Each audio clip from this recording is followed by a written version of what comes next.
ওষুধ ব্যবসায়ীর পরিচয়ে নারায়ণগঞ্জের পাইকপাড়া বড় কবরস্থান এলাকায় নুরুদ্দিন দেওয়ানের এই বাড়ি ভাড়া নেয় জঙ্গিরা।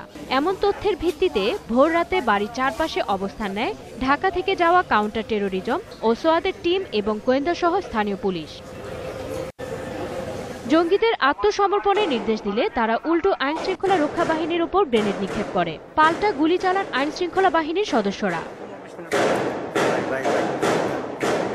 হিট স্ট্রং ২৭ নামে পরিচালিত ওই অপারেশন শেষে গুলশান হামলার মূল পরিকল্পনাকারী তামিম চৌধুরী সহ ৩ জঙ্গির মৃতদেহ উদ্ধার করা হয়।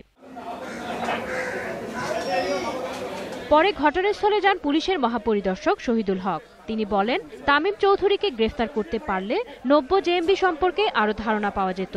যতগুলি ঘটনা ঘটেছে, গুলশানের ঘটনা, সিলেটের ঘটনা সহ সবগুলি এই তামিম চৌধুরীর নেতৃত্বে নিউ জেএমবি ঘটিয়েছে। আমরা তামিম চৌধুরীকে দিকে ছিলাম কিছুদিন আগে। আমি পুলিশ সদর পুলিশ হেডকোয়ার্টারে আমি তার গ্রেফতারের জন্য করেছি। স্বরাষ্ট্রমন্ত্রী আসাদুজ্জামান খান কামাল ঘটনাস্থল পরিদর্শন করেছেন। পরে তিনি সাংবাদিকদের বলেন, পালিয়ে থাকা জঙ্গিদের ধরতে অভিযান চলছে। জঙ্গিদের আস্তানা থেকে একটি AK-22 রাইফেল, একটি পিস্তল ও ৩টি তাজা গ্রেনেড উদ্ধার করা হয়েছে। স্মৃতি মণ্ডল, ২১ টেলিভিশন।